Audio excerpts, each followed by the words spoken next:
Hey everybody, I'm Axel, the Wondrous Writing Witch. Thank you for joining me today. I hope you're all having a wonderful week so far. Today, in honor of Beltane, which is on the 30th, I am doing an episode about fictional festivals.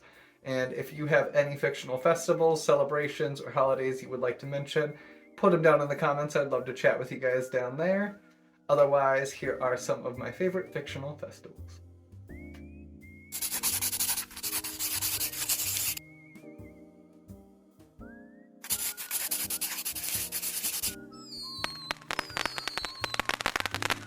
So to start off this list, I want to mention Avatar Day from Avatar The Last Airbender. I think it is a really weird concept in general to have a festival kind of condemning the person who killed your leader instead of celebrating said leader. It's a weird, dark take. To my knowledge, that there are no real festivals that do this, but if there are, comment them below because I would be curious to know what that's like. Um, but in Avatar, they do sort of this Burning Man situation where they condemn the Avatar and express their hatred via burning a life-size, not a life-size, like a giant monument. Like I said, Burning Man-esque form of the Avatar. They paint them and everything. I'm not going to get into how bad Burning Man is probably for the environment. Okay, a lot of festival activities like fireworks, etc., are bad for the environment. So there's that. Then there's the fried food, which does exist in a lot of festivals, but it's interesting that they gave it a reason because they want the Avatar to burn. So they have fried food.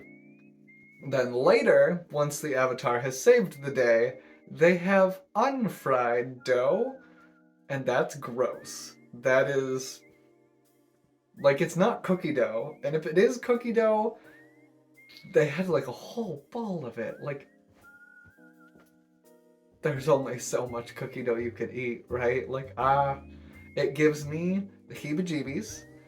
But it was funny because they were like, well, you weren't boiled in oil, so here, unfried dough. As that was the only way we can signify that the Avatar was spared on this day. It's just, it was wild. It was a wild concept, and let's be honest, it was a little dark. It was a little kind of a bit of a dark festival, despite the brevity of the show, this episode anyway. So yeah, Avatar Day. The next thing on this list is the Festival of Lights from Tangled. It's based off of the floating lantern festivals that they have in China, Thailand, Brazil. They have them. They have them in a few different cultures. The city of lights, the Festival of Lights. Beautiful, a wonderful piece of animation. I'm sappy for it. It's cute. I love it. And I also love that it's like for her birthday because it's cute. It's like having your birthday be on Halloween. The next on this list is Firefall or Moonfire Festival from Final Fantasy. I love festivals in video games, especially when they give you special quests or if they're in a more modern MMORPG. MMO. I'm not going to do it again. If they're in I love festivals in video games, especially if quests are involved or it's like a community thing. It's really fucking cool to see that it like an in-game lore can kind of bring everybody to a different kind of celebration. And maybe that's the nerd in me, but I think that's fucking awesome. And so all of the consistency with this festival in Final Fantasy, it warms my heart, and I'm a fan. I love it so much. The next one on this list is another festival from a video game, and that is the Festival of Time from Majora's Mask. The whole game takes place within this festival, and they are celebrating their impending death, and it's morbidly fascinating. I've mentioned that I have an intimate relationship with death. I have had that since I was a wee little child, and so when I played this game as a wee little child, yeah, it fucked me up a little bit, but I related to a lot of of all of the stories that went on in Termina.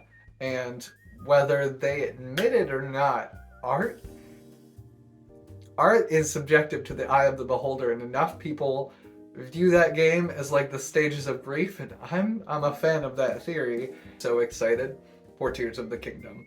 I fucking loved Breath of the Wild. I loved all of the lore that we got. Zelda is one of the reasons I decided to become a writer. I am obsessed with it, so excited for Tears of the Kingdom. But the game that got me into Zelda was Ocarina of Time and Majora's Mask. So, highly recommend.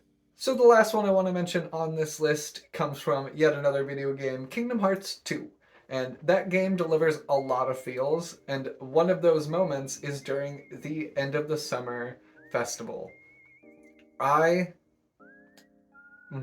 loved the whole going through Roxas's town as Sora, because the idea that you are part of your nobody, and your nobody is I'm not going to try and explain the Kingdom Hearts lore to you, because as much as I love it, it does confuse me a little bit and it will give me a headache. But I do love it.